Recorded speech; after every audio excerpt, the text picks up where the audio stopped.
All right, moneymakers. Welcome to episode 3 of our entrepreneurial masterclass. You've made it this far, and that means you're serious about transforming your hustle into a cash-generating machine. In this episode, we're diving deep into the realm of stress and partnerships, crucial elements that can either make or break your journey to financial freedom. Get ready to toughen up and learn how to turn every challenge into an opportunity for profit. Let's jump right into it with step 10. Stress, absorption, and tolerance. Damn, where do I get started?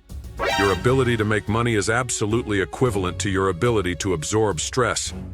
No matter how good you are or what you know, if you don't develop a high stress tolerance, you won't ever be good enough for money. Stress scares most people.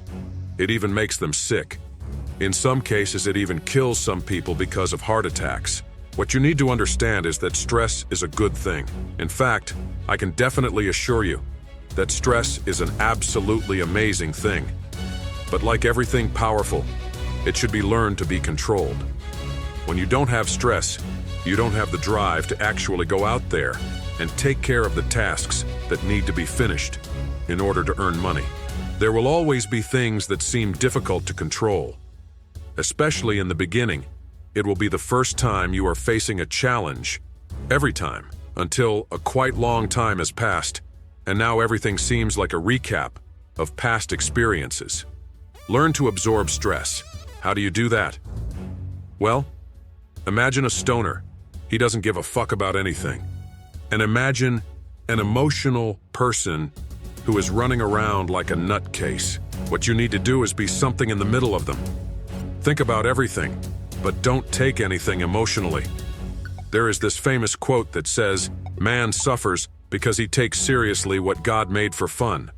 And I always do this self-hypnosis affirmation where I say, everything somehow always goes my way. I always win.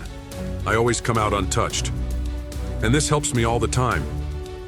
The kind of person that would high-five a cop if he raised his hand to stop me. What I mean is that the way you look at things matters a lot. Ride the waves like a surfer. Wake up and think, what is the small next step I can do right now? The most complicated puzzle is impossible to complete if you don't think outside of the box and implement creativity in it. At the end of that puzzle, we get a beautiful view of what we made, and then we understand that, after all, it was just a game. I wasn't always like this. The first few years when I was hustling and grinding, I used to go to the hospital every other week for my abnormal blood pressure. I even barely avoided jail for assaults on people who were causing me stress and problems on my business. And it only stopped after I sat back one day and saw that the problem is me. I started learning that these stressful situations were all blessings in disguise, and I wouldn't learn those lessons if I hadn't gone through what I did. And eventually I started getting comfortable, whether I had $10K or $1 in my pocket. I learned to be happy that I have something that can never be bought, and that's knowledge.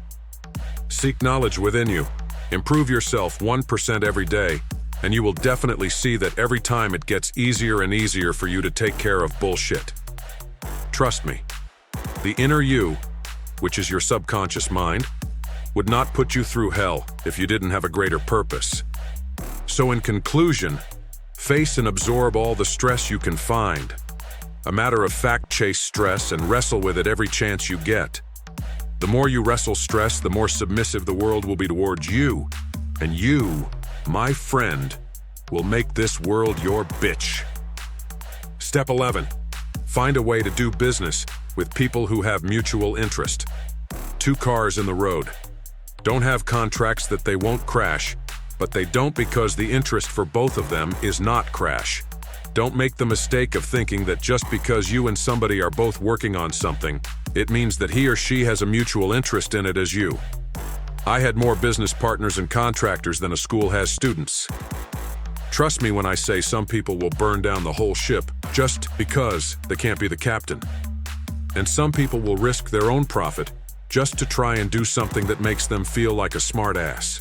But what you need is to use some manipulative strategies to make sure that if you hurt, they will hurt more. Not necessarily by hurting them physically, but by putting them in spots where their own life's work and their money are based on making you money and making you look good. So, always watch out for snakes.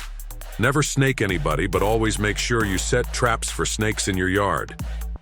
Do them favors, but never appear friendly, loving, nor emotional. People will definitely always use it against you. Step 12, make sure your partner needs you, and you need your partner. If your partner isn't working as hard as you, if he doesn't save you money, if he doesn't make you money, if he doesn't do the work half as good as you, then you don't need that person. Don't partner up with someone just because they are inviting you to a business, and it might look like a shortcut for you. I had it happen to me twice, where I thought that people invited me to work together, but what they actually wanted was somebody to work while they play pretend. The moment I flushed them out was the moment I started making money. And if you have good partners, make sure that they need you. Because if you are not constantly offering value to that company, then trust me, you're about to be flushed out too.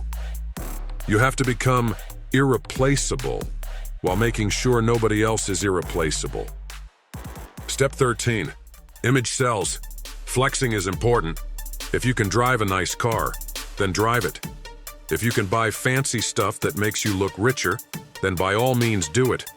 I am not saying that you should blow all your money, but you should definitely invest in the way you look. Imagine you want to pay for some expensive service, and the guy who is supposed to be a professional at what he does pulls up in a shitty car with random clothes and looks like he hasn't seen a barber in months. Would you still trust him in your business? Instead, imagine if that same person comes well-groomed, in a quite decent suit, and pulls up in a really nice car. You will automatically think that he is absolutely crushing it in whatever business he is in, and you will trust him much more. Step 14, learn how to speak. Body language and audio language. If you don't learn to speak well, you can never unlock your full money-making power. If you're good at talking, you can sell everything. It's about the confidence you portray through your words and the amount of energy you display while speaking. It's not just about verbal speaking. You should also master the art of body language. When you say things the right way while doing certain body movements, you will be able to win the trust and respect of everybody. Let's not forget that if you learn the fundamentals of body language, you will be able to spot a bullshitter or a snake a mile away. I've put the link of my website for you in my bio, where I put together many important tools that will help you on your self-improvement journey. Step 15, don't be lazy. You already know how to do business. Deep inside, you already know how to make money. It's just that you are fucking lazy. You heard that right. I will give you everything you ever need to know, but you still will take forever to do it. Stop waiting. There is nothing to wait for. You have to accept that you are slow and you are lazy. Be tired of your own bullshit and wake that warrior inside you that won't stop at nothing. Absolutely nothing to get to where he wants to be. Right now you do too much waiting, too much talking, and no action. Instead, lock yourself up, stop waiting for shit, and start taking action. Remember step 2 at the beginning of the course. Speed. You need speed all the way. A rocket doesn't stop and rest, otherwise it would lose momentum and fall down. The harder it gets, the more you need to push, and when you go through the atmosphere, you should get rid of the dead weight and keep moving forward. That's it for episode 3, hustlers. You've just armed yourself with powerful insights on handling stress, forging solid partnerships, and boosting your image to rake in that cash. Remember, mastering these elements is key to making serious money and keeping your empire strong. But the journey doesn't stop here. Episode 4 is coming up next, packed with more strategies to boost your wealth and sharpen your business acumen. Don't miss out. Your next big money-making tip is just around the corner. See you in episode 4.